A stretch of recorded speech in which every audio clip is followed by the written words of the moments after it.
सिंधी समाज जी इहा इंतिहाई वॾी ख़ूबी आहे त घर जो वॾो या राज धणी हमेशह सुजाॻ ज़िंदगी गुज़ारींदो आहे ऐं निगहबान थी रहंदो आहे, सभिनी जे मथां छपर छां हूंदो आहे। इन हूंदे बि लतीफ़ साईं साणुसि मुख़ातिब थी चवे त बंदर जा भई सुखाणिया मां सुम्हो।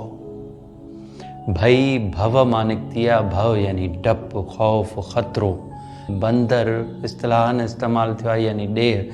जेसीं ताईं ॾेह में ख़ौफ़ ऐं ख़तरे वारी फ़िज़ा आहे, माण्हू आराम नथो करे सघे, सुख सां नथो सुम्ही सघे, तेसीं ताईं ऐं राज धणी ऐं ॾेह जा लीडर मथां सुख सुतो ऐं तोखे निगहबानी करणु घुरिजे उन्हनि निधणकनि जी जेके तुंहिंजे छपर छांव में आहिनि, छाकाणि त तूं राज जो राजा आहीं ऐं तूं संदन धणी आहीं, तूं घर जो वॾो आहीं, तोखे निगहबानी करणु घुरिजे, तोखे सुख सां सुम्हणु हरगिज़ की न जुगाए।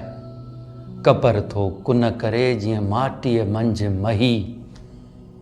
ॾुध जॾहिं विलोड़बो आहे, धौरो माटीअ में विझी ऐं उनखे विलोड़ा चाढ़िबा आहिनि त उहो मिक्स थी महीअ जी सूरत वठंदो आहे, ऐं जॾहिं झझा विलोड़ा ॾिबा अथसि त बिल्कुलु ईअं जीअं कुन फिरंदो आहे, ईअं फेरा ॾींदो आहे माटीअ में। लतीफ़ साईं इहा तशबीह ॾेई कुन जी कैफ़ियत थो सम्झाए त कुन ईअं पियो फेरा ॾे, यानी वक़्त जो राकास ॾेह जे मथां, तुंहिंजे राज जे मथां ईअं पियो लामारा ॾे जीअं कुन पियो फिरे, जीअं माटीअ मंझि मही फेरा पई ॾे, ज़रे जी बि विथी नाहे।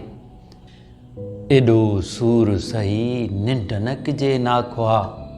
नाखो ॿेड़ी हलाईंदड़ खे चइबो आहे, जेको ॿेड़ी हलाईंदो आहे, ऐं उहो निगहबान हूंदो आहे ॿेड़ीअ जो, छाकाणि त ॿेड़ीअ में सुवार सभु माण्हू मुसाफ़िर हूंदा आहिनि, सभु सुम्ही निंडूं कंदा आहिनि।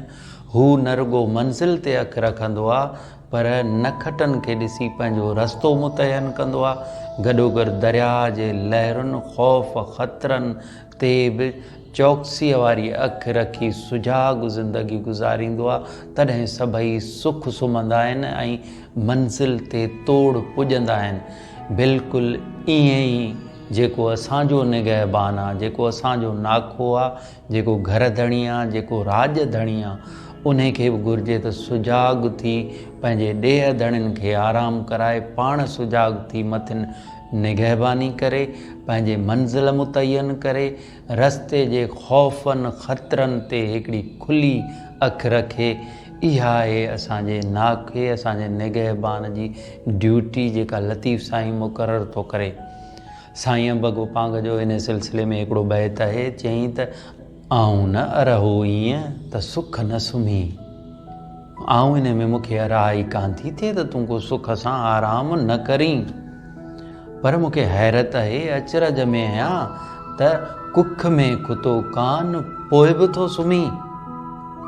वक़्त जो वेरी तुंहिंजे ॾेह ते, तुंहिंजे राज ते, तुंहिंजे घर ते, उन जूं नंगनि दंगनि में अखियूं आहिनि, कुख में इहो कान कुतो पियो अथई, पोइ बि तूं सुम्ही थो। हैफ़ हुजे तोखे सुम्हणु कोन जुगाए, छाकाणि त तोखे रखवाली करणु घुरिजे, तूं निगहबान थियणु घुरिजी।